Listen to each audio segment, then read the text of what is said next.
4 अक्टूबर 1996 Kenya का शहर Nairobi cricket stadium में वर्ल्ड चैंपियन श्रीलंकन टीम मौजूद है।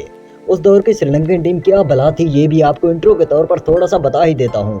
इससे चंद माह पहले श्रीलंकन टीम वर्ल्ड कप 1996 में बड़ी बड़ी टीमों को नाकों चलने चबवा चुकी थी। इंडिया और इंग्लैंड जैसी टीमों को व्हाइट वॉश कर चुकी थी और ऑस्ट्रेलिया को फाइनल में हरा चुकी थी। लेकिन आज सिचुएशन बिल्कुल मुख्तलिफ थी। इतनी बड़ी और खतरनाक श्रीलंकन टीम के सामने कोई बड़ा और नामवर प्लेयर नहीं था, बल्कि आज इतने बड़े ध्येयों के सामने क्रीज पर सिर्फ एक 16 साल लड़का खड़ा था। इस लड़के के पास कोई ज्यादा तजुर्बा भी नहीं था, बल्कि ये लड़का नेशनल टीम की तरफ से पहली बार किसी ओडीआई मैच में बैटिंग करने जा रहा था, और वो भी श्रीलंका जैसी बड़ी टीम के खिलाफ। इस लड़के के हाथ में सचिन तेंदुलकर का बैट था, लेकिन वो इंडियन नहीं था। इस लड़के ने क्रिकेट में पंजाब और पंजाबियों की गिरफ्त को कमजोर कर दिया, लेकिन वो पंजाबी भी नहीं था। इस लड़के की वजह से अफगानिस्तान में क्रिकेट परवान चढ़ी, लेकिन वो तो अफगानी भी नहीं था। इस लड़के का नाम इसकी टीम के 10 प्लेयर्स और गिने चुने चंद लोगों के अलावा कोई नहीं जानता। ये लड़का पहली गेंद को रोक देता है और दूसरी गेंद पे छक्का लगा देता है, और फिर तो ये सिलसिला रुकने का नाम नहीं लेता। एक के बाद दूसरा छक्का, और सिर्फ 18 गेंदों पर 50 स्कोर कर देता है। बल्कि इसके बाद तो ये रफ्तार और भी तेज हो जाती है, और सिर्फ 37 गेंदों पर यह लड़का बोर्ड पर सेंचुरी लगा देता है।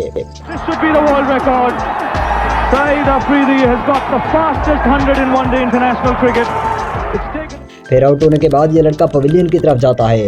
एक प्लेयर इससे कहता है कि ए लड़के मुबारक हो। यह लड़का हैरानगी से पूछता है कि किस बात की मुबारकबाद। वो प्लेयर जवाब देता है कि तुमने क्रिकेट की दुनिया में वो कर दिया जो इससे पहले क्रिकेट की तारीख में कभी नहीं हुआ। तुमने एक वर्ल्ड रिकॉर्ड कायम कर दिया है, क्रिकेट की तारीख में तेज तरीन सेंचुरी मुकम्मल करने का record. You never get a second chance to make a first impression, लिहाजा first impression is the last impression. ये इस लड़के का फर्स्ट इंप्रेशन ही था। तो आखिर कौन था यह लड़का जिसके खानदान में क्रिकेट का कोई बैकग्राउंड नहीं था, लेकिन वो तो क्रिकेटर था। जिसके हाथ में सचिन तेंदुलकर का बैट था, लेकिन वो इंडियन नहीं था। जो अफगान क्रिकेटर्स के लिए इंस्पिरेशन बन गया, लेकिन वो अफगानी भी नहीं था, बल्कि इन दोनों ममालिक का पड़ोसी पाकिस्तानी था। वो शाहिद खान आफरीदी था। आगाज अच्छा तो अंजाम अच्छा। पहली गेंद पर छक्का के पत्तों की तरह मुश्किल ही नहीं नामुमकिन नजर आता है।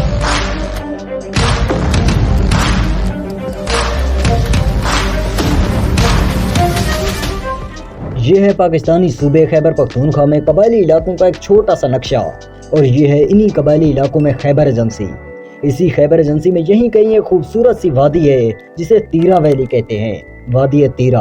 और ये है वो जन्नत नज़ीर खूबसूरती की मिसाल, सरसब्ज पहाड़ों में घिरी उस तीरा वैली की तस्वीर। इसी तीरा वैली में 1 मार्च 1980 के दिन दोपहर के करीब 2 बजे शाहिद अफरीदी की पैदाइश होती है। नाम रखा जाता है साहिबजादा मोहम्मद शाहिद खान अफरीदी। इतना बड़ा नाम सुनकर कंफ्यूज मत होना, ये पूरे गांव का नाम नहीं, बल्कि एक ही बंदे का नाम है। शाहिद अफरीदी की यह तारीख पैदाइश जर्नलिस्ट कैसर सगीर ने अपनी किताब में लिखी है, जबकि कई सोर्सेज के मुताबिक लाला की तारीख पैदाइश 1975 या 1977 है।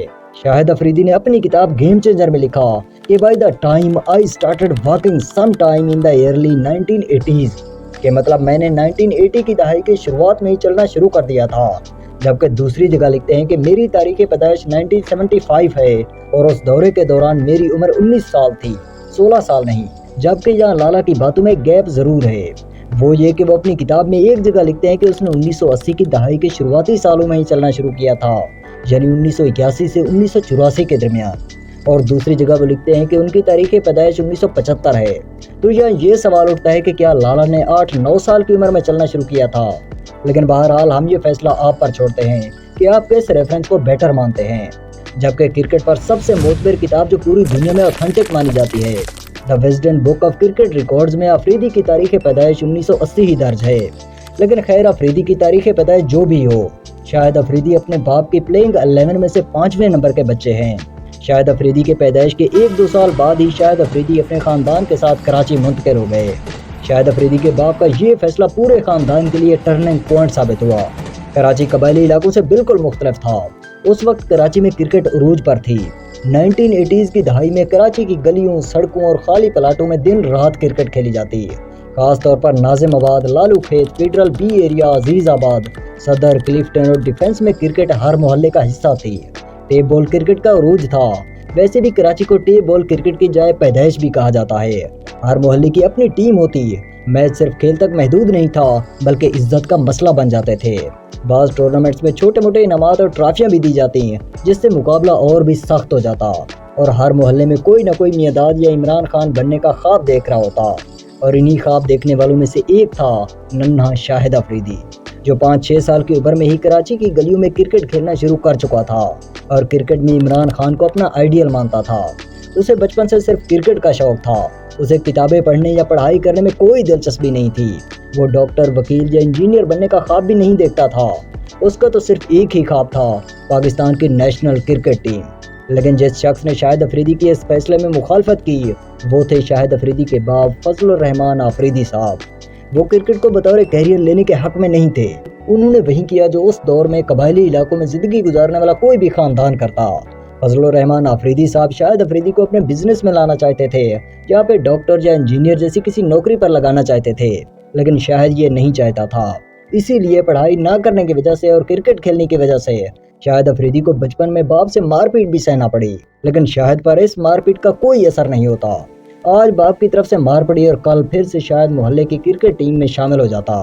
पढ़ाई ना करने की वजह से शाहिद को कई बार स्कूल से भी निकाला गया, लेकिन जब शाहिद को किसी एक स्कूल से निकाला जाता तो वो दूसरे स्कूल में पहुंच जाता और फिर इसी तरह करते करते एक बार शाहिद के भाई ने उसका एडमिशन एक सरकारी स्कूल में करवा दिया। इस स्कूल में पहुंचने के बाद शाहिद अफरीदी की तो जैसे लॉटरी लग गई। इस स्कूल में पढ़ाई तो ज्यादा नहीं थी, लेकिन क्रिकेट बाकी स्कूलों से बहुत बेटर थी। शाहिद अफरीदी स्कूल की क्रिकेट टीम में शामिल हो गया और यहीं से क्रिकेट अफरीदी की जिंदगी का एक अहम हिस्सा बन गई। जूं वो स्कूल और क्लब की क्रिकेट में बेहतर होता गया, नाकामी का डर खत्म होता गया, इरादे मजीद मजबूत होते गए और फिर इसी दौरान पाकिस्तान इमरान खान की कप्तानी में 1992 का वर्ल्ड कप जीत जाता है। इमरान खान जो इससे पहले अफरीदी का हीरो था, अब तो सुपर हीरो बन गया। वो भी इमरान खान की तरह बनने के ख्वाब देखने लगा। वो हर रोज सोने से पहले बिस्तर पर लेटकर अपने जहन में पूरे मैच का तस्वुर करता। वो खुद को बड़े स्टेडियम में खेलते हुए देखता, हुजूम की दाद सुनता और छक्के लगाते हुए देखता। वो खुद को नया इमरान खान समझता। वो ख्वाब तो बड़े बड़े देख रहा था, लेकिन इन ख्वाबों को अचीव करना बहुत मुश्किल था। ये अफरीदी के लिए मुश्किल वक्त था। खानदान की कंडीशन भी कोई ज्यादा अच्छी नहीं थी और खानदान के अक्सर अफराद क्रिकेट के मामले में अफरीदी की कोई ज्यादा मदद भी नहीं करते थे। वो कभी अपने बड़े भाई से पैसे मांगता तो कभी अपने बाप की जेब से क्रिकेट की जरूरियात पूरी करता। अफरीदी अपनी किताब में खुद लिखते हैं कि ये उनकी जिंदगी का मुश्किल दौर था। बाप की तरफ से क्रिकेट छोड़ने और मारपीट के बावजूद सिर्फ एक ही चीज ने अफरीदी को हिम्मत दी और वो थी क्रिकेट। यही जुनून ही था जो अफरीदी को एक गुमनाम लड़के से शोहरत की बुलंदियों तक ले जाने वाला था। जब रात को सारे घर वाले सो जाते, अफरीदी खामोशी से घर से निकलता और कराची के मशहूर लाइट टेप बॉल टूर्नामेंट में हिस्सा लेता। यानी उसकी जिंदगी का सर्कल कुछ इस तरह घूम रहा था कि वो रात को मैच खेलता, सुबह तकरीबन 4 बजे घर वापस आता, चंद घंटे आराम करता, 7 बजे स्कूल के लिए उठता और फिर दिन में स्कूल से छुट्टी के बाद दोबारा क्रिकेट खेलता। इस दौरान शायद अंडर 16 और अंडर 19 के टूर्नामेंट बाकायदगी से खेल रहा था और उसकी कारकर्दगी भी अच्छी थी। वो टीम के क्रिकेट सर्किट में 7वें या 8वें नंबर पर बैटिंग करता, लेकिन इसके बावजूद भी अच्छे खासे रन बना लेता। लेकिन उसकी असल महारत उसकी बैटिंग में नहीं बल्कि बॉलिंग में थी। कोच समझ गए कि ये लड़का अच्छा बैट्समैन तो नहीं, लेकिन अच्छा बॉलर जरूर है। सिर्फ कोच ही धोखा नहीं खा रहे थे। शायद अफरीदी भी खुद को बैट्समैन नहीं बल्कि बॉलर ही समझता था और इसी बॉलिंग परफॉर्मेंस की वजह से शायद अफरीदी का नाम वेस्ट इंडीज के दौरे के लिए पाकिस्तान की अंडर 19 टीम में आ गया। बारबाडोस में लाला ने 3 मैचों में 22 विकेटें ली। मैदान में अफरीदी के लिए सब कुछ अच्छा चल रहा था। पाकिस्तान ने 2 मैच जीते, 2 हारे और 5 ड्रा हुए और फिर एक ऐसा सूरज तलू हुआ जो क्रिकेट तारीख को हमेशा के लिए बदल गया और शाहिद अफरीदी की जिंदगी को एक नए रास्ते पे डाल गया। सुबह का सूरज तलू होता है, शाहिद अफरीदी मैच के लिए तैयार हो रहे होते हैं कि इसी दौरान फोन की घंटी बजती है। अफरीदी कॉल उठाते हैं तो दूसरी तरफ लाइन पर हारून रशीद होते हैं जो उस वक्त पाकिस्तान की इस अंडर 19 टीम के हेड कोच थे। वो शाहिद अफरीदी को अपने कमरे में बुलाते हैं और फोन कट हो जाता है। शाहिद अफरीदी जल्दी में जैसे खड़े थे उसी तरह भागते हुए हारून रशीद के कमरे में पहुंचते हैं। वहां तो एक अलग ही डेवलपमेंट हो रही थी। हारून रशीद शाहिद अफरीदी से कहते हैं कि मुबारक हो, तुम्हें पाकिस्तान की नेशनल क्रिकेट टीम में सिलेक्ट कर लिया गया है। ये अल्फाज सुनने के बाद शाहिद अफरीदी तो जैसे पत्थर के स्टैचू बन गए और उनके मुंह से सिर्फ एक ही लफ्ज निकला, क्या? ये खबर सुनने के बाद शाहिद अफरीदी की क्या फीलिंग्स थी उसी की ज़बानी सुन लेते हैं। तो मुझे ऐसा फील हुआ जैसे किसी ने ज़मीन खींच ली हो मेरे पाँव से। तो मैं यूं ही ब्रश करते करते मैंने, जी हारून भाई शायद यहाँ आपके दिमाग में ये सवाल भी आ रहा होगा कि आखिर वहाँ कीनिया में पाकिस्तानी टीम में ऐसी क्या तब्दीली हुई कि इतनी इमरजेंसी में शाहिद अफरीदी को नेशनल टीम में बुलाया गया। सुबह हुआ ये कि पाकिस्तानी टीम 3 मुल्कों की ओडीआई सीरीज खेलने के लिए कीनिया में मौजूद थी। सीरीज के दौरान पाकिस्तानी टीम के leg spinner Mushtaq Ahmed injured हो गए। अब उनके मुतबादल के तौर पर टीम में एक लेग स्पिनर की जरूरत थी। हम आपको पहले ही बता चुके हैं कि उस वक्त तक शाहिद अफरीदी एक लेग स्पिनर के तौर पर अच्छी शोहरत हासिल कर चुके थे और वेस्ट इंडीज के दौरे के दौरान उनकी बॉलिंग परफॉर्मेंस भी अच्छी रही थी। सो इसी वजह से शाहिद अफरीदी को मुश्ताक अहमद के मुतबादल के तौर पर इमरजेंसी में टीम में बुलाया गया। शाहिद अफरीदी को अभी भी यकीन नहीं हो रहा था कि वो लेजेंडरी प्लेयर वसीम अकरम, वकार यूनुस, इंजमामुल हक, जिन्हें वो बचपन से देख रहा है, जिनकी तरह बनने का ख्वाब देखता है, वो उनके साथ ड्रेसिंग रूम में बैठेगा, उनके साथ स्टेडियम में खेलेगा। ये लाला के ख्वाब की ताबीर थी और फिर लाला एक लंबे सफर पर रवाना हो गए पाकिस्तानी टीम को ज्वाइन करने के लिए कीनिया की तरफ। शाहिद अफरीदी कीनिया पहुंचा। वसीम अकरम और वकार यूनुस ने उसे नेट प्रैक्टिस में बॉलिंग कराना शुरू की है ताकि लड़के की बैटिंग को भी चेक किया जाए कि क्या इसमें कोई पोटेंशियल है भी या फिर नहीं। लेकिन शाहिद अफरीदी तो रुकने का नाम नहीं ले रहा था। इन दोनों लेजेंडरी प्लेयर को एक के बाद दूसरी शॉट्स लगाता। वो जितनी तेज बॉलिंग करते शाहिद अफरीदी उतनी जोर से मारता और शाहिद अफरीदी में बैटिंग स्किल्स को जिस शख्स ने सबसे पहले पहचाना वो थे वसीम अकरम। लेकिन वसीम अकरम को किसी फैमिली मैटर की वजह से सीरीज अधूरी छोड़कर पाकिस्तान वापस लौटना पड़ा।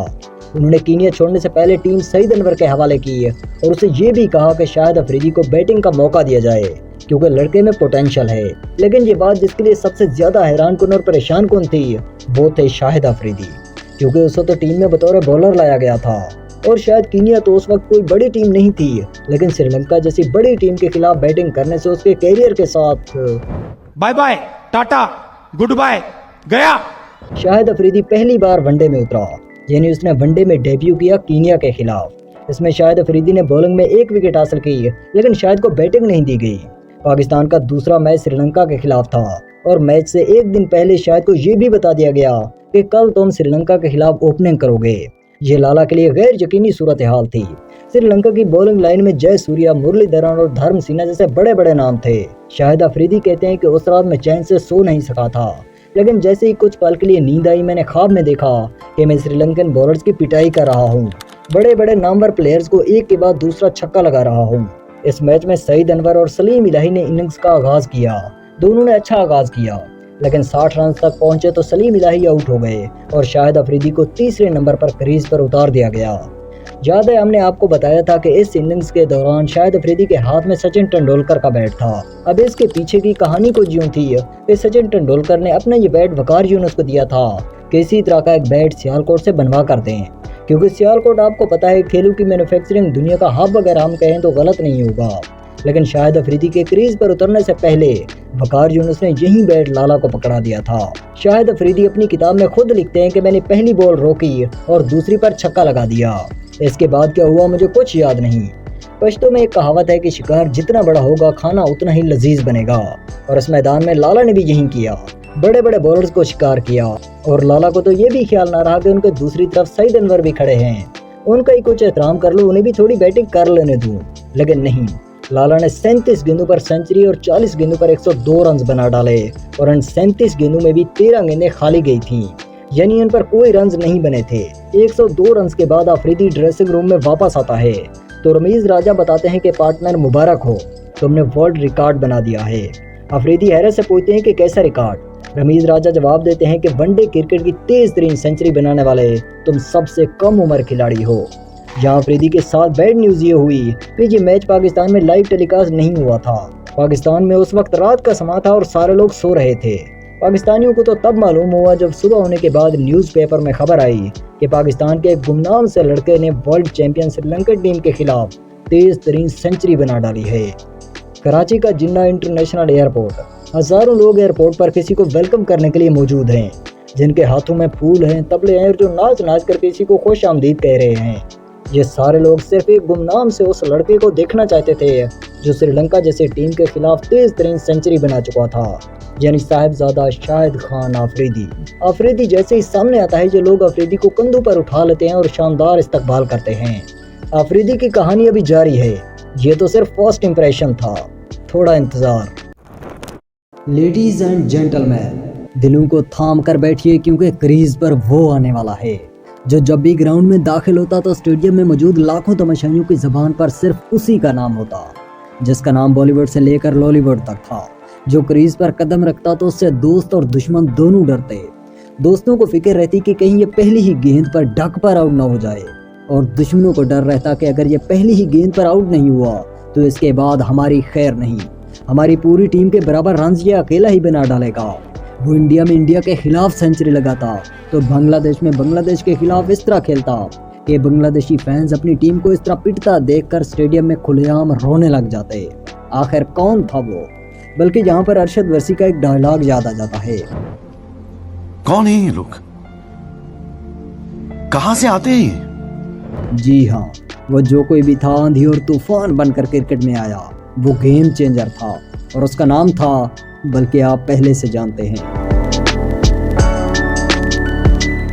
1999 का साल पाकिस्तान की तारीख का एक अहम साल था। इसी साल बैटल ऑफ कारगिल हुई। मुशर्रफ ने नवाज शरीफ का तख्ता उलट दिया।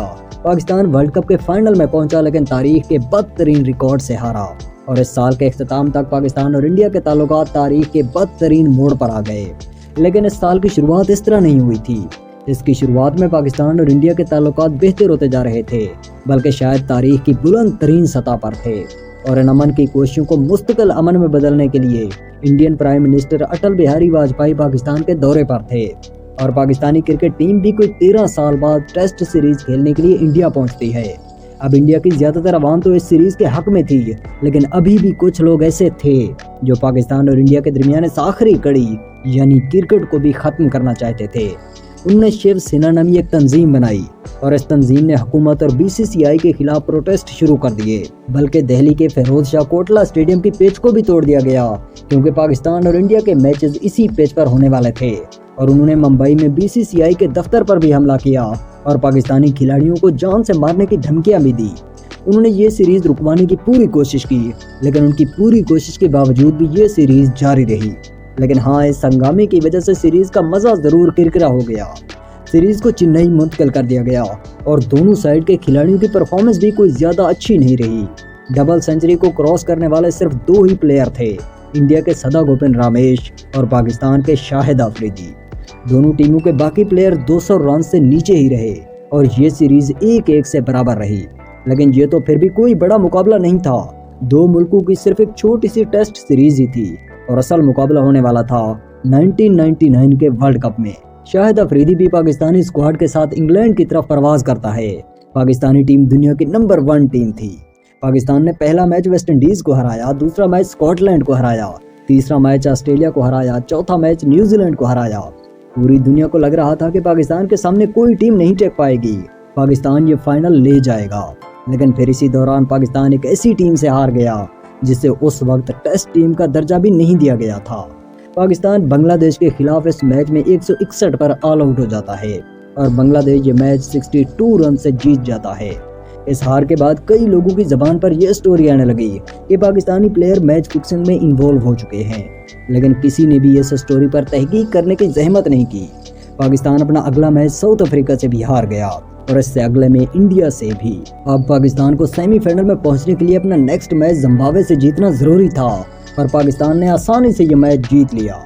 जिम्बाब्वे को 147 रन से हरा दिया। इसी दौरान पाकिस्तान सेमीफाइनल में पहुंचता है, तो दूसरी तरफ इंडिया और न्यूजीलैंड का भी सेमीफाइनल के लिए मुकाबला होता है, लेकिन न्यूजीलैंड इंडिया को बाहर करके खुद सेमीफाइनल में पहुंच जाता है। पाकिस्तान ने न्यूजीलैंड को एक बार फिर से बदतरीन शिकस्त दी। पाकिस्तान न्यूजीलैंड से सेमीफाइनल 9 विकेटों से जीत जाता है, और इस तरह पाकिस्तान 1999 के वर्ल्ड कप के फाइनल में जगह बनाने वाला पहला मुल्क बन जाता है। फाइनल में पाकिस्तान के खिलाफ ऑस्ट्रेलिया आता है, और यहाँ एक डिजास्टर हो जाता है। पाकिस्तान ये फाइनल हार जाता है। पाकिस्तान ये फाइनल इतनी बुरी तरह हारता है कि आज भी सोचकर दुख होता है। ये फाइनल वर्ल्ड कप की आज तक की तारीख का 1 साइडेड फाइनल है। ऑस्ट्रेलिया 8 विकेटों और 179 गेंदों से जीत जाता है। पूरी दुनिया और खासकर पाकिस्तान में पाकिस्तानी टीम के बड़े बड़े प्लेयर्स पर मैच फिक्सिंग का इल्जाम लगने लगा। एक तहकीकाती कमीशन बनाया गया, जिसने तहकीक के बाद रिपोर्ट पेश की। एस जस्टिस कयूम रिपोर्ट के मुताबिक पाकिस्तानी टीम के कई प्लेयर मैच फिक्सिंग में मुलव्वस थे। सलीम मलिक और अताउर रहमान पर तायात पाबंदी लगा दी गई, जबकि दूसरे कई प्लेयर्स को वार्निंग दी गई या जुर्माना आयद किया गया। लेकिन कुछ नौजवान क्रिकेटर्स ऐसे भी थे जिन पर यह मैच फिक्सिंग का इल्जाम कभी नहीं आया। उनमें एक तो थे शोएब अख्तर, और शोएब की सारी कहानी हम आपको इस डॉक्यूमेंट्री में दिखा चुके हैं, और दूसरे थे यही शाहिद खान आफरीदी। जी हाँ, आफरीदी के दामन पर कभी मैच फिक्सिंग की गंदगी के छींटे नहीं पड़े। इस वर्ल्ड कप में आफरीदी की परफॉर्मेंस कोई ज़्यादा अच्छी नहीं रही थी, लेकिन इसके बावजूद भी वो टीम में आता और मुख्तसर अरसे के लिए जाता रहा, कोई छोटे मोटे इवेंट्स खेलता रहा। लेकिन फिर सन 2002 में न्यूजीलैंड की टीम ओडीआई सीरीज खेलने के लिए कराची पहुंचती है। दोनों टीमें यानी पाकिस्तान और न्यूजीलैंड पर्ल कॉन्टिनेंटल होटल में नाश्ता कर रही होती हैं कि इसी दौरान होटल के बाहर एक बम ब्लास्ट होता है। ये एक टेरर अटैक था जिसमें न्यूजीलैंड के खिलाड़ी तो बच जाते हैं, लेकिन कई पाकिस्तानी शहरी शहीद हो जाते हैं। इस टेरर अटैक से न्यूजीलैंड की टीम ये सीरीज कैंसिल करके अपने मुल्क वापस चली जाती है, और पाकिस्तान क्रिकेट पर शायद ये पहला हमला होता है। और पाकिस्तानी टीम जो उस वक्त पीक पर थी, जवाल की तरफ उसका सफर शुरू हो जाता है। फिर अगले साल 2003 में एक बार फिर से वर्ल्ड कप आता है। पाकिस्तान के लिए ये अच्छा मौका था कि वो पिछली गलतियों को सुधारे और इस वर्ल्ड कप को अपने नाम करे, लेकिन पाकिस्तानी टीम में सियासत शुरू हो गई। वसीम अकरम को हटाकर वकार यूनुस को कप्तान बना दिया गया। ये सियासत चीज ही ऐसी है, जहाँ भी जाती है साली तबाही ही लाती है। उस वक्त दुनिया की नंबर 1 टीम पाकिस्तानी टीम में भी इसने तबाही मचा दी। नतीजा ये निकला कि टीम कई धड़ों में बट गई। कागजी तौर पर तो वकार यूनुस कप्तान थे, लेकिन कोई एक दूसरे से इत्तेफाक नहीं करता था, और नतीजा ये निकला कि 2003 का ये वर्ल्ड कप पाकिस्तान 1999 के वर्ल्ड कप से भी बुरी तरह हारा। पाकिस्तान पहले ही राउंड में बाहर हो गया और शाहिद अफरीदी टीम से बाहर हो गए। शाहिद अफरीदी को कौमी टीम से निकाला गया तो उसने साउथ अफ्रीका की लीग क्रिकेट ज्वाइन कर ली ताकि अपनी बैटिंग स्किल्स को मजीद इम्प्रूव किया जा सके। उसे पूरा यकीन था कि अगर वो इस लीग क्रिकेट में बेहतर कारकर्दगी दिखाएगा तो उसे दोबारा नेशनल टीम में पिक कर लिया जाएगा, और देखिए हुआ भी यही। 2005 में पाकिस्तान ने टेस्ट और वनडे सीरीज के लिए एक बार फिर से इंडिया का दौरा किया, लेकिन इस बार हालात मुख्तलिफ थे। इससे एक साल पहले यानी 2004 में इंडिया भी पाकिस्तान का दौरा कर चुका था, और 2005 के इस इंडियन दौरे के दौरान पाकिस्तानी डिक्टेटर परवेज मुशर्रफ भी इंडिया में मौजूद थे। इस सीरीज में अफरीदी को पिक किया गया। जहां अफरीदी के साथ एक और अच्छी बात ये हुई कि इस दौरान पाकिस्तानी टीम का कोच बॉब वोल्मर को बना दिया गया, जो अफरीदी की पसंदीदा शख्सियत थे और जो अफरीदी को टीम में रखने का हामी भी था। पाकिस्तान ने इंडिया से टेस्ट सीरीज 1-1 से बराबर कर दी, जबकि अभी वनडे सीरीज बाकी थी। वनडे सीरीज में इंडिया ने पहले दोनों मैचेस जीते और इसके बाद 2 मैच पाकिस्तान ने जीत लिए। सीरीज का 5वां मैच हुआ कानपुर में। इंडिया पहले बैटिंग करता है, लेकिन इंडिया के टॉप बल्लेबाजों को पाकिस्तानी बॉलिंग लाइन ने एक के बाद दूसरे को गिराना शुरू कर दिया, खासकर नवीद उल हसन ने, जिसने वीरेंद्र सहवाग को 5 रन पर, सचिन तेंदुलकर को 1 और MS धोनी को 11 रन पर आउट किया। अलबत्ता इंडिया मिल मिलाकर 6 विकेटों के नुकसान पर 50 ओवर्स में 249 रन तक पहुंच जाता है, और इसके बाद पाकिस्तान बैटिंग करता है। पाकिस्तान की तरफ से ओपनर के तौर पर सलमान बट और शाहिद अफरीदी क्रीज पर उतरते हैं। सलमान बट तो 46 गेंदों पर 21 रन बनाकर पवेलियन लौट जाता है, जबकि इत्तेफाकन शाहिद अफरीदी भी 46 गेंदें ही खेलते हैं। लेकिन जानते हो शाहिद अफरीदी इन 46 गेंदों पर कितने रन बनाते हैं? वो 9 छक्के और 10 चौकों के साथ 102 रन बनाते हैं। 1996 में कीनिया में सेंचुरी के बाद ये शाहिद अफरीदी की दूसरी तेज तरीन सेंचुरी होती है, और हाँ, ये भी उस दौर की दूसरी फास्टेस्ट सेंचुरी थी, यानी तेज तरीन सेंचुरी की दोनों टॉप पोजीशन शाहिद अफरीदी के पास थी। पाकिस्तान ये सीरीज इंडिया से 2-4 से जीत जाता है।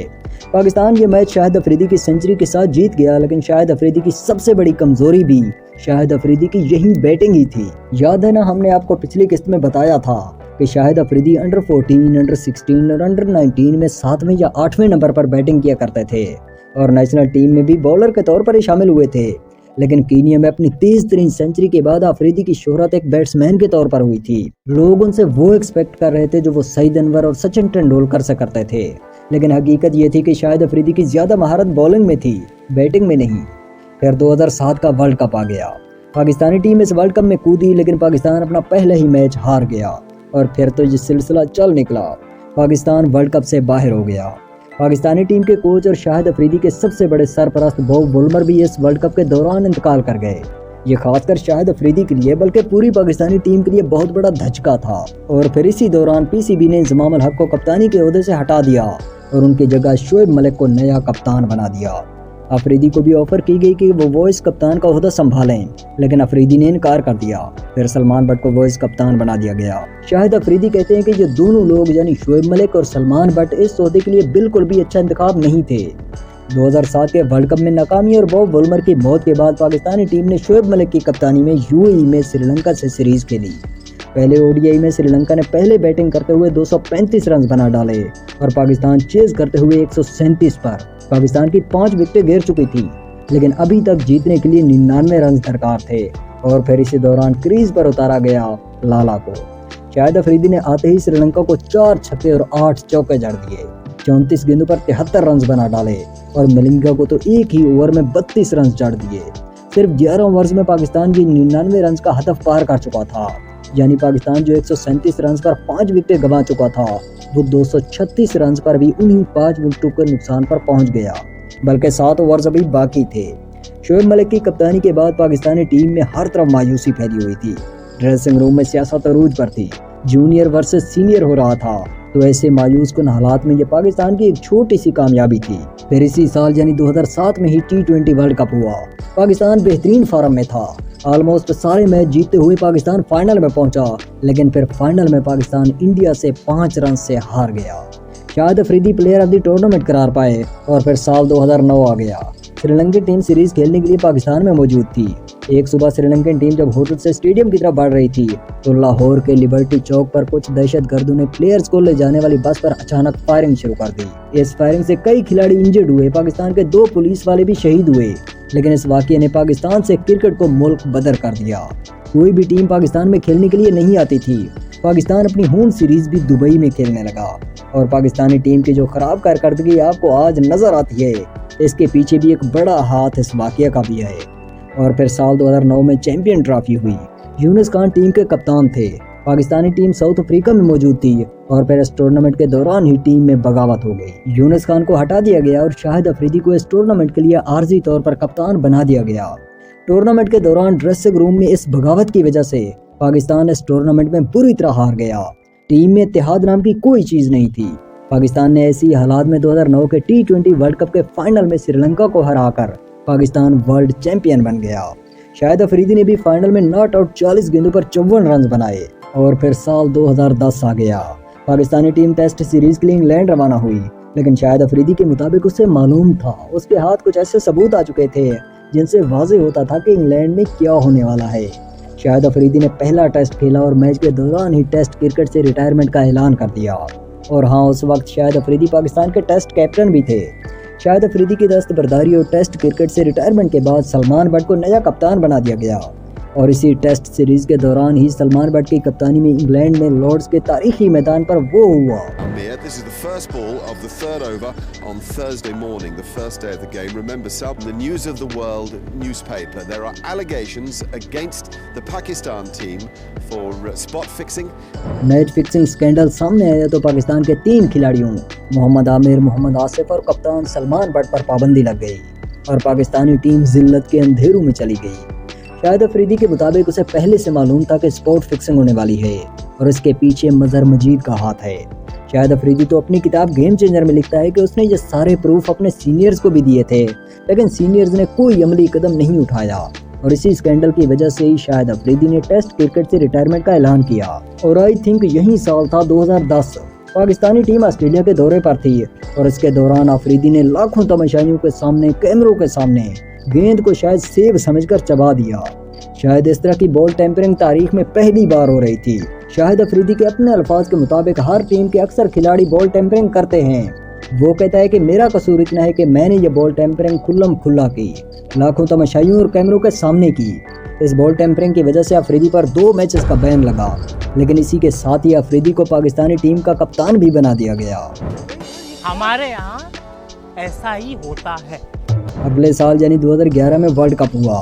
अफरीदी टीम के कप्तान थे। पाकिस्तानी टीम पूरी कोशिश के बाद सेमीफाइनल तक पहुंच गई, लेकिन सेमीफाइनल में इंडिया से 29 रन से हार गई। ये पाकिस्तान की बहुत बड़ी हार थी और एक बार फिर से अफरीदी का वर्ल्ड कप जीतने का ख्वाब ही रहा। 2015 के वर्ल्ड कप में भी अफरीदी मिसबाह उल हक की कप्तानी में खेले, लेकिन इस वर्ल्ड कप में पाकिस्तान सेमीफाइनल में भी नहीं पहुंच सका। शाहिद अफरीदी 2017 तक क्रिकेट के तीनों इंटरनेशनल फॉर्मेट से रिटायरमेंट का ऐलान कर चुके थे।